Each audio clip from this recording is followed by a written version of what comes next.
Welcome to the History of European Theatre podcast. My name is Philip and thanks for joining me on this journey through millennia of theatrical history. Episode 12, Medea, Beware a Woman Scorned. Last time we looked at the life of Euripides and a summary of his plays.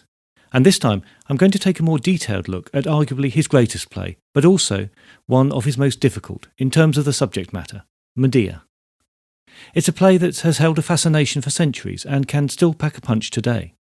That fascination is not just a lurid one over the dark ending, but also because it's a play where characters can seem opaque on first reading, but reveal some deeper truths on closer inspection.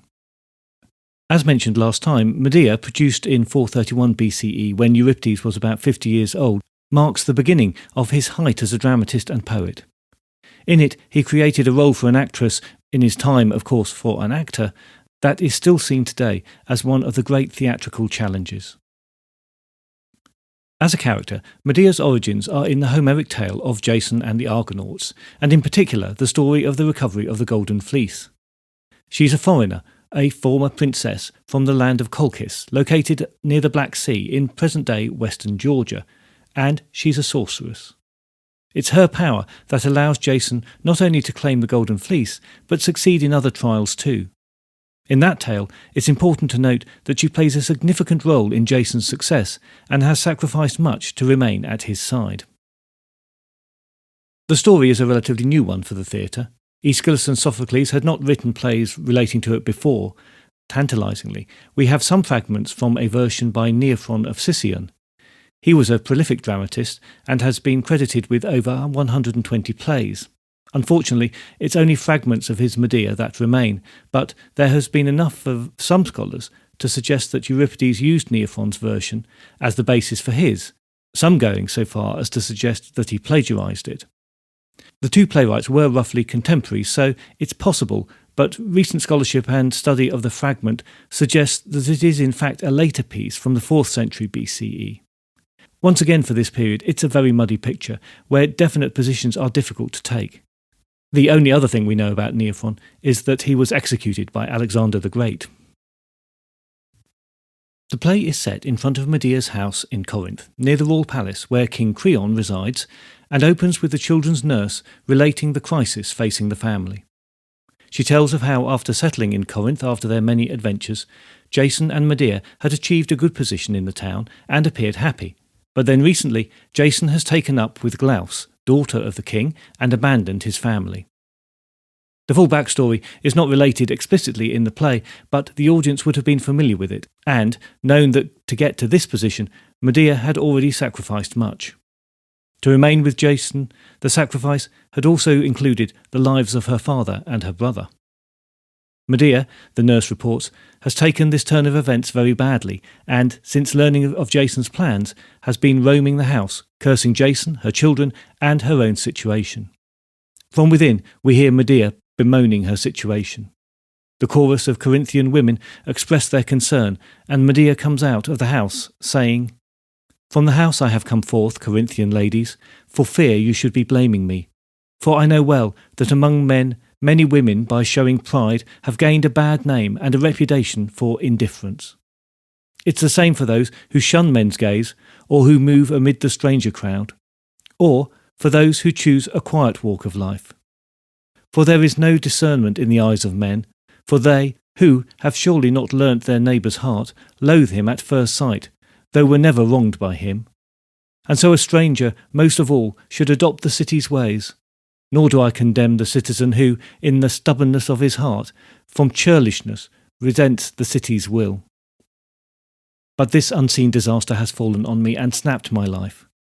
I am ruined, and I long to resign the boon of existence, kind friends, and die. For he who was all in the world to me, as well you know, has turned to the worst of men, my own husband.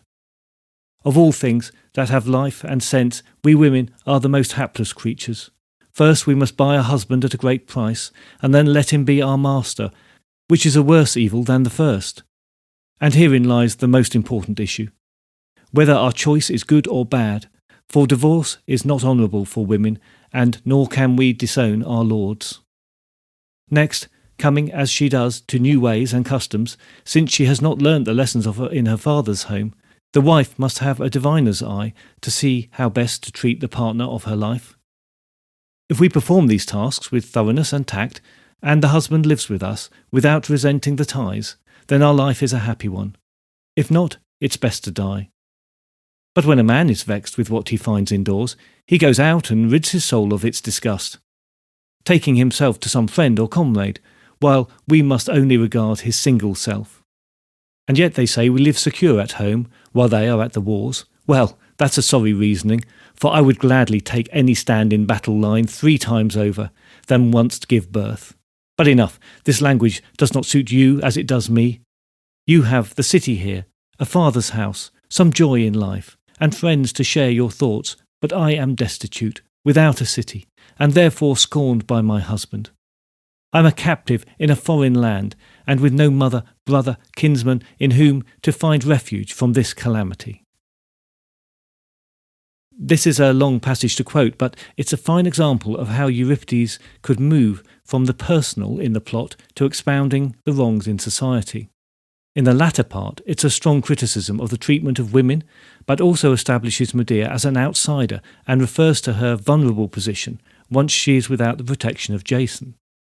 She can see no future without him, and admits she is completely alone, with no family to rely on, a stranger in a strange land. Euripides applies all of this to her and to the position of women in general. She vows her intent to take her revenge on Jason, and asks for the complicity of the chorus by not revealing her plans. The chorus leader agrees. This I will do, for you will be taking the just vengeance on your husband Medea. It is not surprising that you should mourn your lot. So, for Euripides, the people are, or at least should be, sympathetic to her plight. King Creon enters and, fearing a plot for revenge on Jason and his daughter, he banishes Medea and her children, instructing her to leave the city immediately. She pleads with him to be allowed 1 day before she has to leave to plan her exile. Creon grants her requests and exits. Medea turns to the chorus and considers her plan. On all sides sorrow pens me in, who shall deny this? But all is not yet lost. Don't think it. There are still troubles in store for the new bride, and for her bridegroom no easy way. Do not think I would have fawned on Creon so, unless to gain some end, or form some scheme. No, I would not so much have spoken to him, or touched him with my hand. But foolishly he has stepped into my trap. Though he might have checked my plot by banishing me from this land, but he has allowed me to stay for a day, in which I will lay low in death 3 of my enemies, a father, his daughter, and my husband too. Now, though I have many ways to effect their death, I am not sure, friends, which I should try first. Shall I set fire to the bridal mansion, or plunge the sharpened sword through their hearts, softly stealing into the chamber where their couch is spread? One thing stands in my way. If I am caught making my way into the chamber, intent on my design, I shall be put to death and cause my foes to mock. No, it's best to take the shortest way, the way we women are most skilled in, by poison to destroy them. Well, suppose them dead. What city will receive me? What friendly host will give me a shelter in his land, a home secure to save my soul alive? None. So I will wait a little, while in case some tower of defence rise up from me. Then I will proceed with this bloody deed in crafty silence. So the murder of Jason, Creon and Glaus is decided on. The chorus sing an ode about the misfortunes that life can bring, and Jason enters. He admonishes Medea for her harsh temper, saying she has endangered her life and that of her children by expressing her feelings so forcefully. He justifies his advances to Glaus by claiming that his advancement will bring advantage to them all. Medea recalls their early days of adventure, when she saved him and was part of his success, and then curses his weak nature and rejects his offer of assistance to her. They argue, and Jason again tries to justify his actions, saying he could not pass up the chance of advancement through the marriage to Glaus. He suggests that he can bring this off and keep Medea as his mistress. Medea and the chorus are disbelieving of this until Jason calls time on the discussion, repeats his offer of assistance to her with money and recommendation to his friends, and exits. Aegeus enters. He has been to see the oracle at Delphi and is returning home. Learning of Medea's plight, he offers her sanctuary, asking in return that she creates a cure for his sterility. There's some good here in Medea's role. The child that will result from his increased potency, brought on by Medea's potion, will be Theseus, founder of Athens. Medea sees her chance and agrees. There are now no obstacles to taking her revenge, and it's a plan that she now adapts to include the death of her own children. She makes the cold calculation that their loss will cause more suffering to Jason than it will to her. The chorus leader questions her actions. "Since you have imparted this design to me, I ask you to hold your hand, both from a wish to serve you and because I would uphold the laws made by man." To which Medea responds, "It cannot be so. I pardon your words, since you are not in the same sorry plight that I am in." Incredulous, the chorus leader can only ask, "O lady, will you steel yourself to slay both your children?" Medea is firm in her decision. "I will, for that will stab my husband to the heart." And the chorus leader can only respond with, "It may, but you will be the saddest wife alive." When Jason returns, Medea takes on a more sympathetic role towards him and pretends to be accepting of her fate. She calls for her children and asks that they be allowed to remain in Corinth and benefit from Jason's new connections. She says to enlist the help of Glauce in this respect to Creon, she will make her a gift of a coronet and robe that were an heirloom of the god Helos. Jason is convinced and leaves to deliver the items with the children. Believing that Glauce will be unable to resist wearing the robe, Medea has covered it with poison, and now she mourns the coming deaths as she knows everything is in place for her plan to succeed. Following an ode where the chorus lament the coming deaths, seeing no way that the terrible deeds can now be undone, Medea suffers a moment of doubt, but persuades herself that her plan has to stand. Messengers report to Medea firstly that her children have been allowed to remain in Corinth, and then that, as she had predicted, Glauce had tried on the robe and coronet immediately and died in agony as the poison took effect. They report that Creon the king is also dead.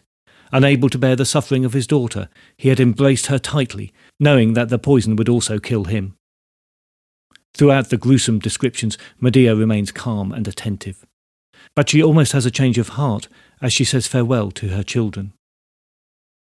As the chorus protest, Medea kills the children off stage. Their cries for help as they attempt to avoid her blows interrupt the chorus's lament. The chorus then gather at the door of the house, but cannot enter and can only mourn the children. Jason arrives too late to save them, and the chorus reveal what has happened. He is left cursing his bad fortune and the plans for advancement that are now ended in disaster. He cries out that he only now has years of pain and regret to look forward to. Then Medea appears. She admits to being in pain herself from her actions, but still justifies them against Jason's mistreatment of her. She exits, carried off by Apollo in the Deus Ex Machina, and taking the bodies of her children with her. The play ends with the chorus considering the influences of the will of the gods on Medea's actions. Zeus dispenses many fates from high on his Olympian throne. Often the gods bring things to pass beyond man's expectation. That which we thought would be is not fulfilled, while for the unlooked for the gods find a way out. And so it has been in the issue of this matter. What makes Medea different from Clytemnestra or Electra is that we see the complete nature of her humiliation, her despair, and her jealousy. If we found Clytemnestra forthright and passionate, well, in comparison, Medea turns it up to 11 and lets nothing hold her back. The play turns on the central performance because the focus is almost entirely on her for the duration. This is very different from the role of Clytemnestra, to whom Medea is most often compared, based on their common murderous intent. But Jason is not completely without interest, as we can see his reported progression from a young man in thrall to his lover to an older man who tires of her, and his thoughts turn to personal ambition. He is the foil that makes Medea's plight sympathetic, until the last moments when the terrible revenge leaves no one on her side. Jason is the only other character in the play with any depth. Creon comes across as ineffectual and is only there to progress the plot, and Aegeus is only lightly sketched. Jason is drawn as a man who, as he has aged, has become obsessed with social and, implicitly, political advancement as his only aim. The lustre of his youthful adventures is perhaps waning, and middle age creeping in on him.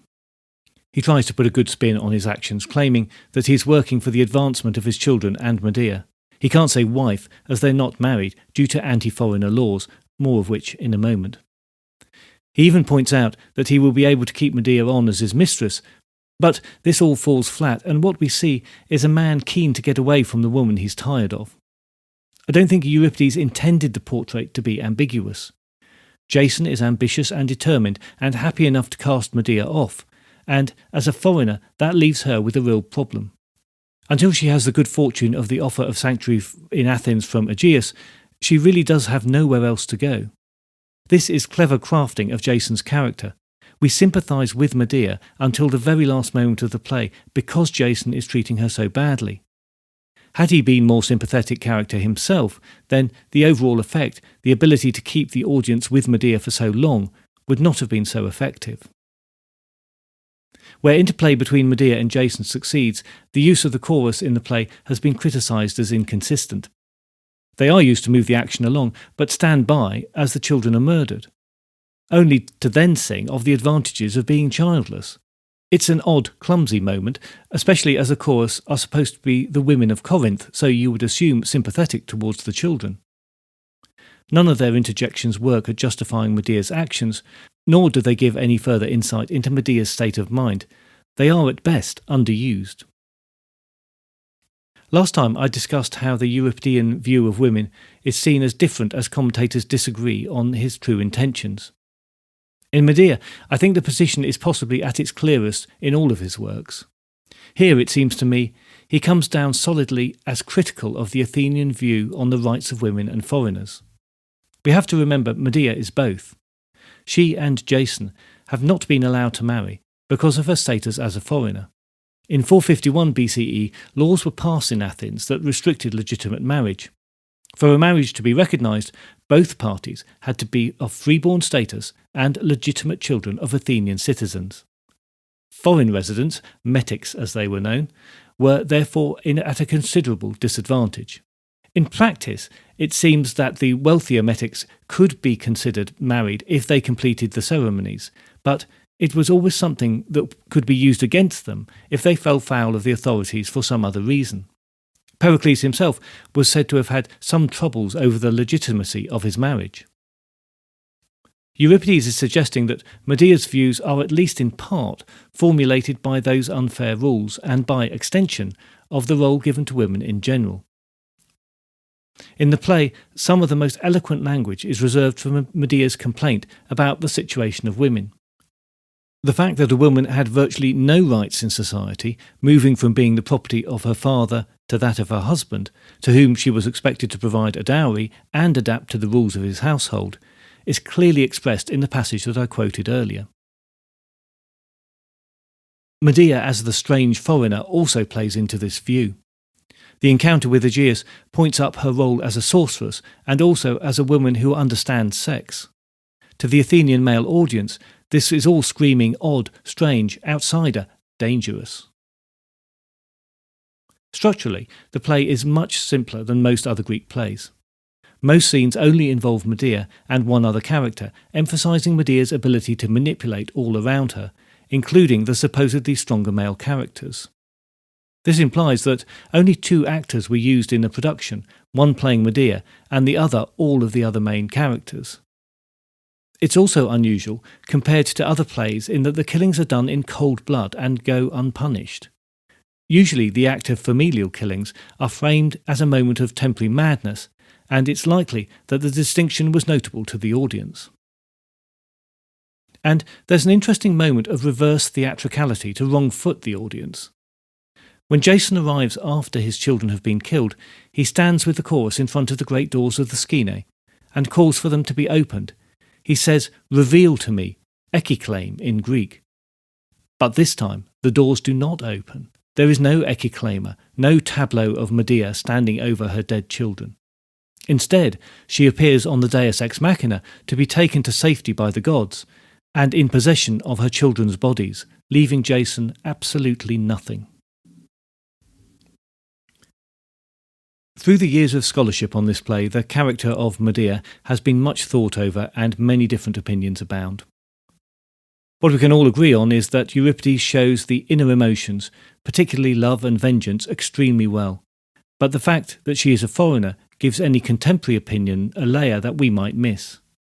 For the Greek audience, she is an outsider from start to finish, which might lead to some excusing of her actions. The Athenian view of foreigners was unforgiving.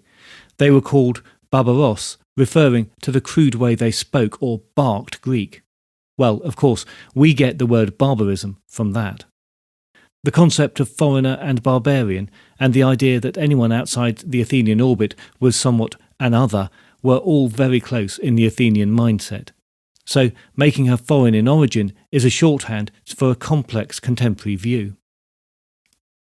Most criticism of Medea comes from the ending, where the cruelty of her actions and the subsequent escape on the Deus Ex Machina have been much questioned. As a sorceress, there are other dramatic options open to Medea. Many commentators question if the killing of her children is just too unbelievable and over the top.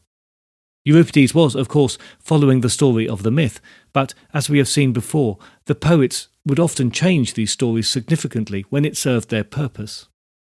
The dramatic problem for Euripides was that given her banishment and the subsequent murders, Medea really has nowhere else to go.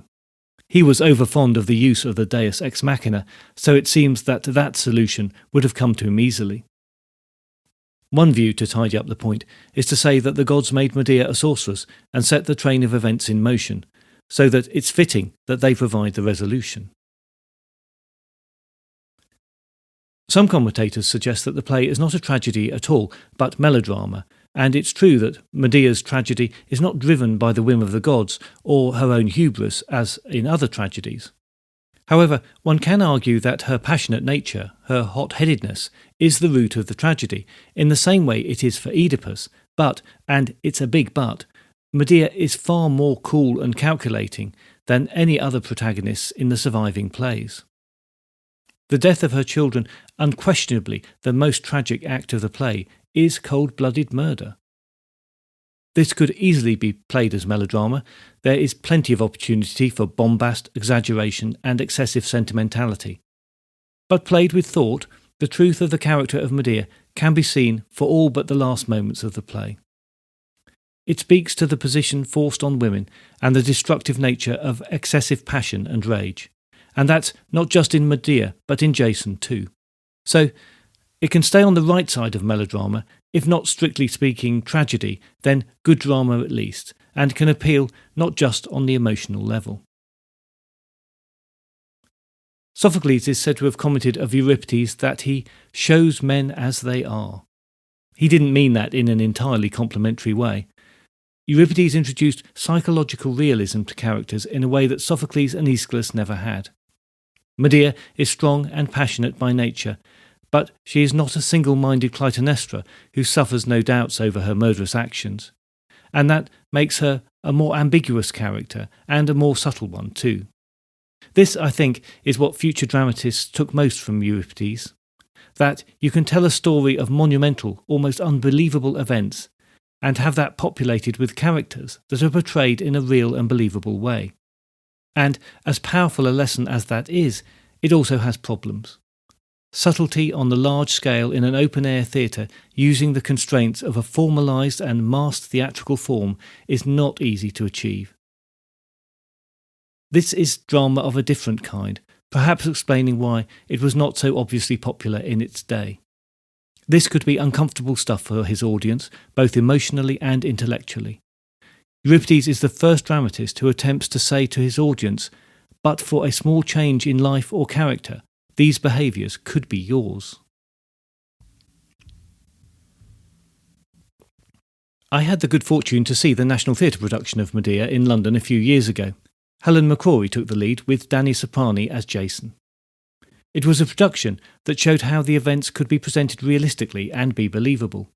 The key, I think, was the way Medea was clearly shown descending into a type of madness, that temporary madness that was common in Greek tragedy, and the downplaying of the cold, calculating part of Medea's actions. Where the strong, passionate relationship between Medea and Jason is played up, it's possible to see that the loss of that, both for its material and emotional consequences for Medea, could drive her to a place where any action that would hurt her errant partner would be possible. In modern terms, it's an extreme emotional breakdown with the worst possible consequences. Medea has to be played by an actress with considerable skill to achieve this, and perhaps it's no coincidence that on this occasion the play was also directed by a woman. Carrie Cracknell has also had success with other plays where female psychology is to the fore, such as A Doll's House and adapted versions of Miss Julie and Hedda Gabler. McCrory said that Medea was one of the greatest parts she would ever get to play, but also, not surprisingly, one of the hardest. She said her usual technique was to inhabit a role as entirely as she could, but on this occasion, because of the murder of the children, she couldn't do that and had to learn the skill of acting a part while remaining detached from it. To say that Medea came last in competition is correct, but a kinder way to put it would be to say that it came third. In that year, the competition was between Euripides, Sophocles, and Euphorion, who was the son of Aeschylus. Euphorion won the competition, forcing the ever-popular Sophocles into second place, so it seems that it was a very strong year, and Euripides was considered one of the top three in very good company. Medea may have been too controversial to win whatever the competition, but nevertheless, its value had been recognised as one of the top three plays for that year put to the selectors, and it still holds its resonance today. Next time, we'll be taking a detailed look at Electra. It's another strong female character from Euripides, but not as well regarded as Medea. We take another turn towards realism, as Euripides tackles the story of Electra and Orestes taking revenge on their mother. But it's a different take on the story from the version by Aeschylus. All is not as you think you know it is. I look forward to your company next time, but if you have any comments or concerns in the meantime, you can contact me by email at thoetp@gmail.com or via Twitter @thoetp.